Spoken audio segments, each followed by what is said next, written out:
this is where schooling ends and life-changing education begins. We created this channel because a lot of people are broke, obviously, and we don't want you to be one of them. On the channel today, we have a very, very amazing guy, Eyitemi FX. Can you introduce yourself? Yeah. So my name is Eyitemi Fadarami. I am a student of Covenant University. In my third year, I am a trader, so I trade the financial markets. I'm getting better at that. I'm the co-founder of the software company, myfxtracker.com, which I run with my partner. It's a forex trading journal, so for forex traders basically. And that's basically what I do. All right. Thank you very much for being on the. I'm honored to be here. Yeah. All right. So the first question I need to ask you, I've been wanting to ask you that you are this guy that's very, very driven, right, and very hardworking. And I saw your success in the market firsthand, basically, like from the very first day you started trading in the market, right? So where you are right now, you've been able to do very well for yourself. How important is hard work in terms of achievement of your goals and all of those things? How important is hard work? So I think that firstly I want to make it clear, like I'm not like super like I'm not made yet, so I'm still on the journey. Definitely there's been a lot of progress, but like I'm still on the journey and I'm trying to like make things work. And you said what is the importance of like hard work and everything. I think it's quite important, honestly. I think it's important. I don't think I'm like the most hardworking person there, to be fair, so I'm just going to be honest. But I think that I know what I want to do. I know what I want, and I'm not like afraid to like go after that particular thing and like try to achieve that particular thing. I think that's very, very important because in this age and time, in this particular country, hardly would you see an 18-year-old that's thinking right. It's very rare. I usually say like an exception to the rest of the 18-year-olds in this country right now. And another thing I need to ask you, not so many parents allow their kids to do a lot of things and to explore a lot of things at a certain age. Like what's parenting, like the parents, how were they able to like put you, like set you up in a lot of structures at this very young age? You started reading all of these life-changing books, started learning all of these things and all that.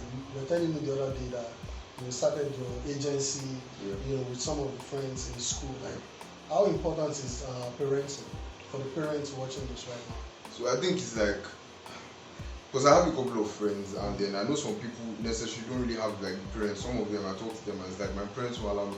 Honestly, I feel like I just won the lottery when it comes to parents, to be fair, because my parents have been like extremely supportive. My parents are like one of the most supportive people out there. So when I want to start something new, they are not like, oh, go and face your book or something. It's like, alright, they are supporting me, even if it's with like funds, with support, any form of support that you can give.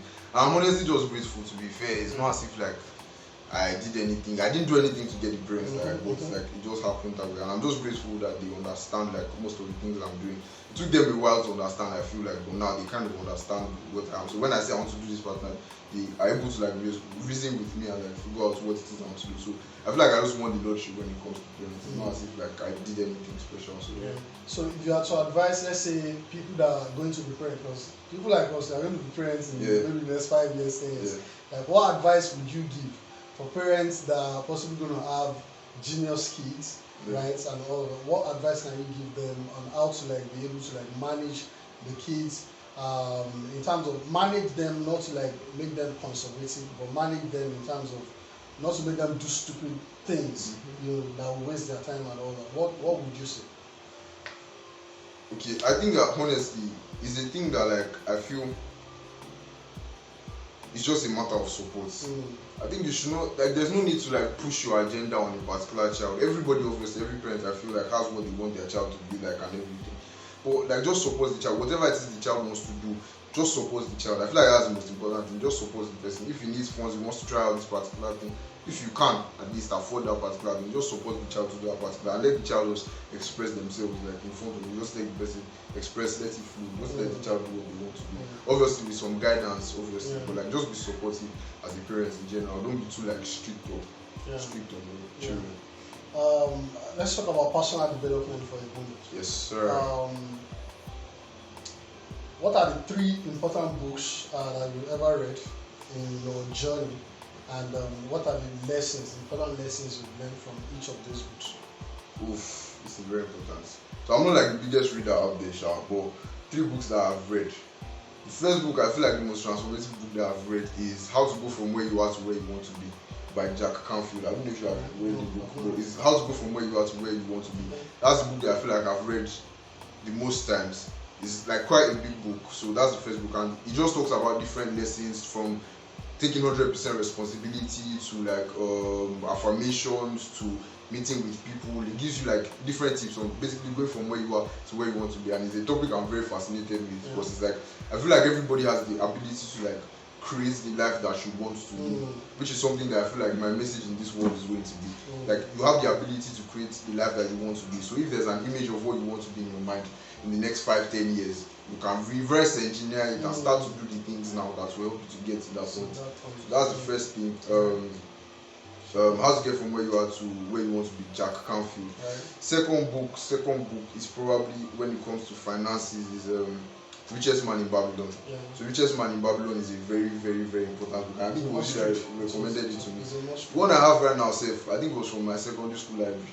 I don't think I'm supposed to return it, but it's from my secondary school library that I took it. And that one just talks about from the 7 laws of I can't remember how it was phrased, something about 7 rules of wealth. I think it was 5 rules of wealth, then 7 rules of fathering your purse, something like that. So it gives you different tips from making your money, keeping a percentage of it, making it work for you, how not to give it to the wrong people. So that's one thing. Another book that I feel like is very good that I've read. And the third book that I've read that I really like, third book, I would say probably How to Win Friends and Influence People. Probably that book. Yeah. That's very powerful. So I keep on reading the book and forgetting what the book says. So I need to go back to the book. It's probably that book. Those are the 3 books. I've read How to Win Friends and Influence People and Richest Man in Babylon. And if I'm to recommend like my 3 eyes, those 2 books are possibly going to be. What will you tell me? The third one is going to be let me think. Awaken the Giants Within by Tony Robbins. That's one of, it's like the most practical book I've ever read. You know, in terms of, it's not just about reading and taking information. You know, you read, you go execute. You read, you go execute, because there's like action plan at the end of every chapter. So, and one of the lessons I learned in that book that's very, very, very powerful was when Tony Robbins was talking about identity. You know, how to create a particular kind of identity for yourself. You know, if you are not getting the kind of results you want, you possibly just need to like switch identity, like see yourself as the person getting the kind of results you want. You and start behaving like the person that will be getting that kind of results. So if you are currently more like failing in business and all that, see yourself as a successful businessman and start behaving like that. You know, and before you know it, the subconscious mind picks it up from there. So another thing I need to ask you is about mentorship, right? At this age and time, a lot of people have this notion behind their mind that, oh, motivational speaker this, motivational speaker that. Don't talk to me. Don't motivate me. This one, that one. Like, how important is mentors?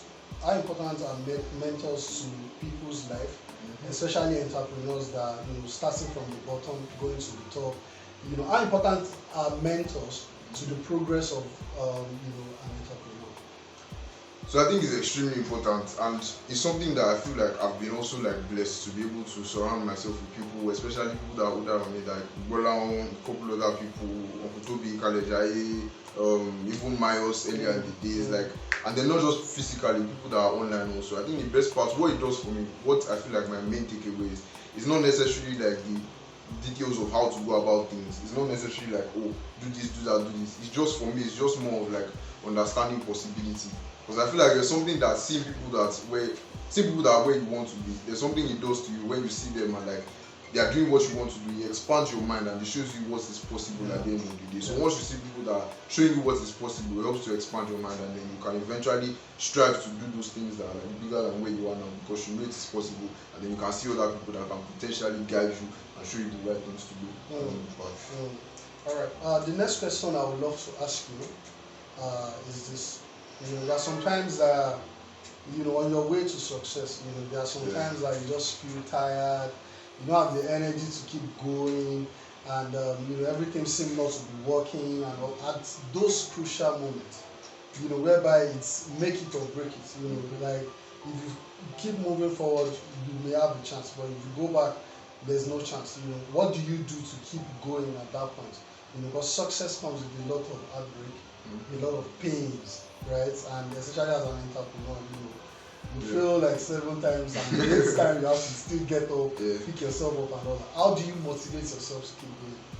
So firstly, I feel like first I want to make it clear, like I said before, it's not as if I'm like at success or anything. We are still on the journey. It's still like a progressive journey. It's an unending journey. Yeah, exactly. Everyone is on the journey. Yeah.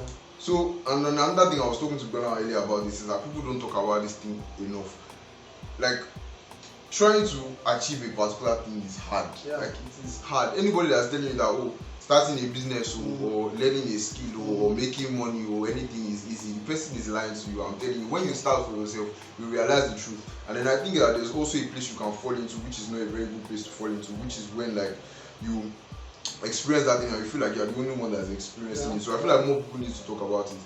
It is very hard. Like, the emotional highs, like you said, the highs are very high, the lows can be very low, and it is sometimes you just sit down and you're like, what am I doing? Like, how did I get to this point? How do I move forward from there? It's just like, and then if you're not careful, you can go down this drain of like thinking bad things and negative thoughts. But the way I personally handle it, I don't think I handle it the best way, honestly. But the way I personally handle it is something I just try to step back and look at everything again. If I step back and I look at everything again, I just take stock of what is going on. Like, okay, this is what is going on well, this is what is not going on well. Because a lot of times when you are in the moment, it's not easy for you to like analyze and get a full picture of what's going on. You're talking to me about making decisions in the moment. Like, wait for everything, step back from everything, just step back from everything and look back like, okay, this is what is moving forward, this is not what is moving forward, these are the mistakes I'm making, this is what I can improve on. And then just look back at everything, chill out. Like, it doesn't have to be, everything doesn't have to be always, I know plenty of people are always advocates of like go. Sometimes you have to calm down. You cannot kill yourself. Calm down and look at everything like, okay, this is what I need to do here, this is what is not working, I need to put more effort. Sometimes it might not even be anything, you might be on the right course, you just need to do more of that thing that is working. Just keep on doing that thing and eventually the results will come out. So I feel like that's the best thing to do. Just step back, take a break. If it's like a day off, you don't want to do anything for a whole day or 2 days, like, don't do anything for that day. Like, just chill out, look at everything, try to reanalyze, look back, and then you can come back like stronger. So that's personally how I deal with like the emotional downtimes and when I'm not feeling as good about like everything in general. So I think one of the lessons that I use for myself to as regards dealing with your emotion and all of those things is to not jump into conclusion when things are not going quite right. Right? You can have like emotional highs and lows. And one thing I've noticed, like, the best of the best decisions that you make may not come during those two extreme periods. It come during periods where you actually have your sanity of mind, or maybe first thing early in the morning, and or maybe you just have a conversation with someone. A lot of the ideas I've had, has come not like it's not a grand thing. It's just something that comes, maybe like a conversation we are having, right, and something just pops up, and that is So I think that's very, very 100%. So another thing I want to ask you, I've been wanting to ask you this. You seem to be a very, very active person, right? And I believe you are still in school, right? And for an 18-year-old out there that is watching this right now, still in school, trying to juggle school with hustle and all that, how are you able to manage all these things together? How am I able to manage everything together? So what I do is, at the end of the day, I feel like if you're in school, there are still some sacrifices you have to make, even though you might not feel like making it. I've had this discussion with my mom, like, only God knows how many times. And sometimes you just don't want to continue school because you can see like the potential. I can see Bola making money from the markets, and I'm not able to. So what I do personally is, for trading, I don't trade as actively in school because there are still some things I have to cut back on. But then I try to, any free time I have. I was talking to Mr. Shea Adisa about this, and this was like in 100 level. So like 2 years, very early last year, and he was talking about how, like, okay, it is a decision that you have made. So you have to understand that you are going to be different from everybody. Sure. So what everybody is doing is not what you can do. Yeah. And it might seem like, you are trying to single yourself out as like I'm superior to other people. You are not superior to other people. You just know what you want and you are ready to go after that. Whereas most people are not necessarily willing to do that. Yeah. So you have to understand that okay, this is what you are going for. This is what I want to achieve. Many other people are not on this same journey. They don't want to achieve this thing. I'm the one that said I want to achieve this particular thing. So I have to understand that I have to make time to achieve this particular thing. So when everybody is playing, and instead of joining them, you can make the decision, oh, I want to do this thing and work on this particular thing. So if you look, take stock, there are a lot of times that there are a lot of free times, there are a lot of times that you can actually use to do more productive things that can help you to get to where you are. I'm not saying that every time I don't gist to my friends, I spend a lot of time with my friends, sometimes I slack off, but like at the same time you have to understand and be more cautious. I need to get this particular thing done. And one thing that helps me is to do like a to-do list at the beginning of every day. So at the night before, I try to create a list of 4 or 5 things that I need to get done that day that are not necessarily like school related. Because at the end of the day, you still have to do school related stuff. You don't have a choice. But like once I've done that, I need to get these 2 things done for this particular day. Once I get those 2 things done for the day, I can chill with my friends. So I'm not like, oh, morning, afternoon, night on the grind. If I'm not from one class to another class, listening to an audio book from another class to another, I'm just not like that. So I just set like 2 or 3 things I need to get done that day. As long as those 2 or 3 things get done that day, the rest of my time I can chill with my guys and spend time with my friends and stuff. So that's what I try to do to manage everything. I just make sure I have things I need to do that particular day and I get it done. Yeah, that's very, very important. So planning your day ahead, before the day, something like that. Yeah. All right. So another question that comes to mind right now is about trading. Let's go back to forex a little bit. You are one of the guys that I don't want to use the word smartest guys right in this space right now because there are a lot of smart guys and all. But like your learning curve didn't take that much. It didn't take that long before like you got good in terms of technicals and fundamentals and all of those things. Like you were able to grab it very, very fast. Like I remember when you just got into the Pips Mastery group that time, WhatsApp, and a few weeks into the game you're already sending chats and this chat is looking so good. And unlike some other people that 1 year down the line they're still like drawing rubbish on their chat. Like how were you able to like quickly get a hold of forex trading? Do you think it has anything to do with age and things of that nature? So I think first of all, let's clarify.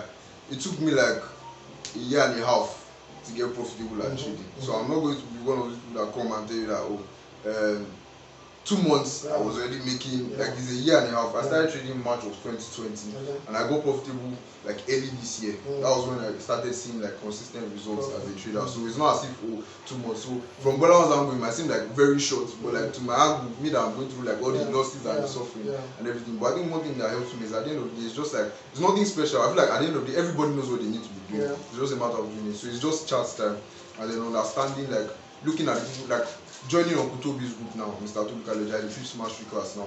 I joined the Pips Mastery class. I was seeing the charts he was sending. So I'll take the same markups and put it on my own chart. I'm trying to see why is he doing this thing on his own chart? Why is he marking it up like that? So that's why like early those days when I was sending you charts and everything, you help me to review. It's just looking at what other people are doing, putting it back and trying to understand why they are doing it. So watching a lot of videos, spending a lot of time on the charts. I don't spend that much time on the charts now, but like when I was getting like at the very beginning, like it was morning, afternoon, and especially during that COVID period, it was just charts. And like I said, I'm not where I want to be, but like we have made progress compared to like the beginning stages. So that's what I feel like is the most important. Just charts time, like spending a lot of time on the charts and learning. You have to give people 3 things in terms of how to go from 0 to 100 in terms of trading. What would your 3 major core rules? What would it be in terms of forex? In terms of forex, let's see. I've not thought about this before. First thing is probably first thing will be risk management. Without risk management, you have heard this multiple times. Without risk management, nothing is going to happen for you. Like you make money, you lose everything the next day. So risk management, manage your risk properly. Set a fixed amount of risk and then just stick to that risk for every trade that you get into. That's the first thing. The second thing would be to Second thing that has helped me personally. What has helped me is limiting the amount of pairs that I trade. Yeah. So I noticed that when I trade too many pairs, maybe as a swing trader this might work for you, but as a day trader you'll be switching through too many pairs too fast. So what works for me is I just trade 2 pairs and focus on those 2 pairs and deep dive. Like I'm just doing my analysis on those 2 pairs. When the trade comes, I take it. When the trade does not come, I take it. Another very important thing is like understanding that quality and quantity are not the same thing. Yeah.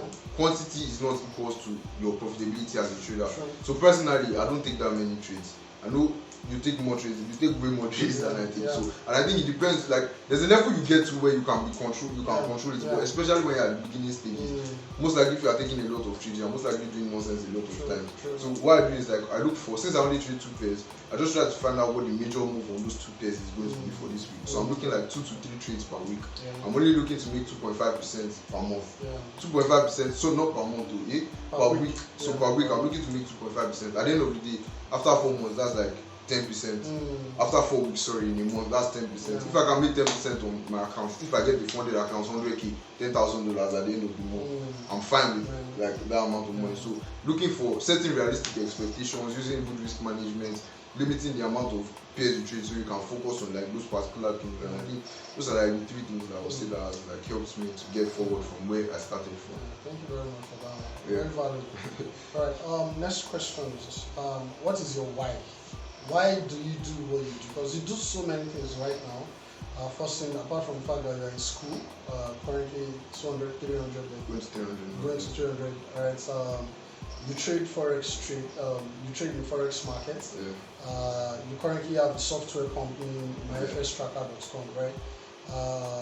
Fourth thing you do, you have an agency, like a digital marketing agency, sort of, what is your why? What's like your biggest motivation to be doing all of these things? And you seem to still be very, very cool. Like, you don't seem like a workaholic. You still seem I don't think I'm like a workaholic. I don't work that hard to say. But thing that drives me, I used to think a lot about this question. And I used to think I need to have one thing that's like, because I know some people, it might be maybe your family, to bring your family out of maybe the trenches or something. Some people, but I don't think it's that. I don't think it's necessarily. I think what drives me is knowing that there's something that I can reach out to and achieve. But then the thought of not being able to achieve that particular thing in my lifetime scares me.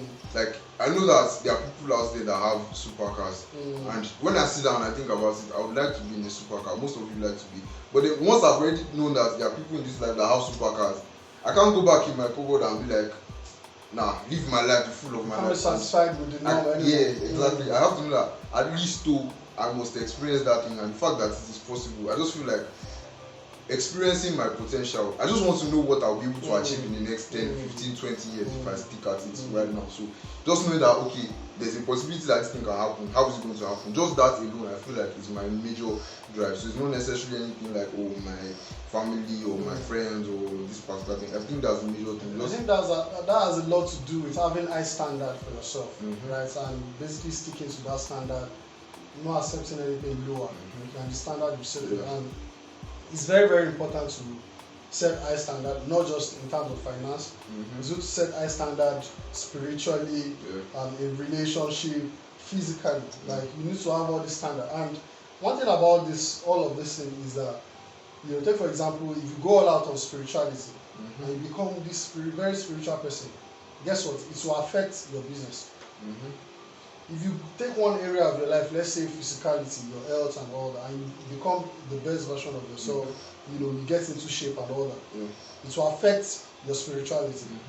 If you take one area, let's say relationship, you put all your energy into having a healthy relationship, it will affect this other area and all of that. So, like people talk about work-life balance, there's actually no balance. You are the balance at the end of the day, and there are sometimes where you have to focus more on a particular area and actually let one area suffer a little, for a period of, for example, I'm 25, I don't even have a girlfriend, because of a fiancé or something like that, because I know that right now, my purpose in life, is more important than actually having a girlfriend, and I actually have to devote more time, more attention, more energy into this area, right?